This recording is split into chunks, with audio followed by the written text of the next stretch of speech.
Hello bachcho, let's read this question. So this question says which of the following is never true for cathode rays. आपके पास option है they possess kinetic energy, they are electromagnetic waves, they produce heat, they produce mechanical pressure. अब हम इसको समझते हैं. इसमें आपका की कॉन्सेप्ट क्या है कैथोड रेज. की कॉन्सेप्ट क्या हो गया हमारा कैथोड रेज. क्या होती है कैथोड रेज. आपके पास ये बीम ऑफ इलेक्ट्रॉन्स है. कैथोड रेज क्या होती है beam of electrons means negatively charged particles. Beam of electrons means हम बोल सकते हैं negatively charged particles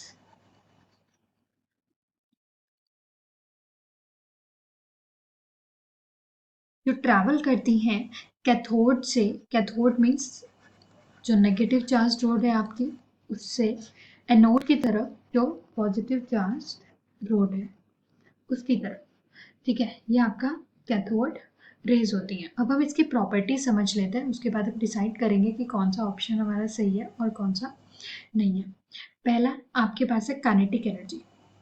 cathode rays जब ट्रैवल करती हैं बहुत ज़्यादा हाई वेलोसिटी की वजह से, क्योंकि इनके पास मास भी होता है, मास ऑफ पार्टिकल रहता है इसमें, क्योंकि पार्टिकल इलेक्ट्रॉन जो है उससे ये बनी हुई है, तो मास ऑफ पार्टिकल है. और ये वेलोसिटी हाई वेलोसिटी से ट्रैवल भी करती है. तो मास इनटू वेलोसिटी आपके पास क्या होता है काइनेटिक एनर्जी क्या होता है हाफ एम वी स्क्वायर. तो आपके पास वेलोसिटी और मास दोनों होने की वजह से ये काइनेटिक एनर्जी पोजेस करती है. तो मतलब फर्स्ट ऑप्शन आपका सही है. सेकंड है ये इलेक्ट्रोमैग्नेटिक वेव्स हैं.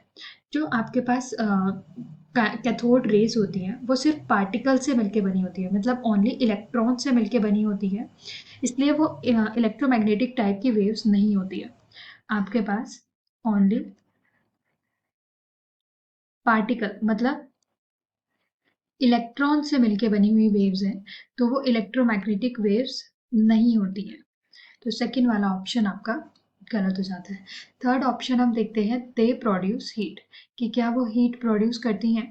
देखिए, जब आपके पास काइनेटिक एनर्जी इनकी हाई रहती है, जब वही काइनेटिक एनर्जी किसी मेटल पे डलती है, जो आपके पास कैथोड रेज है उसका काइनेटिक एनर्जी है,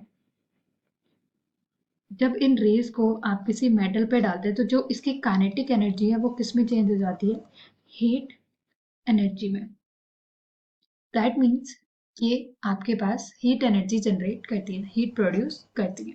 लास्ट है आपके पास दे प्रोड्यूस मैकेनिकल प्रेशर. आपके पास जब कैथोड रे के पाथ में कैथोड रे जो था जब वो ट्रैवल कर रही थी उनके पाथ में एक आपके पास व्हील प्लेस किया गया, पाइन व्हील. उसके जो ब्लेड्स थे, एक जो पाइन व्हील था उसके ब्लेड्स थे वो रोटेट करने लगे. ब्लेड्स क्या हो रहे थे रोटेट कर रहे थे.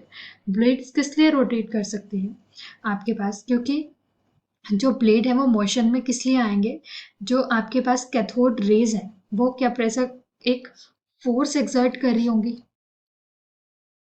और यही जो फोर्स वो एक्सर्ट कर रही थी that is the mechanical pressure है, जिसकी वजह से ब्लेड रोटेट कर रहे थे. तो दैट मीन्स हमारा लास्ट ऑप्शन भी सही हो जाता है कैथोड रे के लिए. So B option they are electromagnetic waves सही नहीं है, ये ट्रू नहीं है कैथोड रेज के लिए कभी भी. So your answer is option B. Hope you understood it well. Best of luck.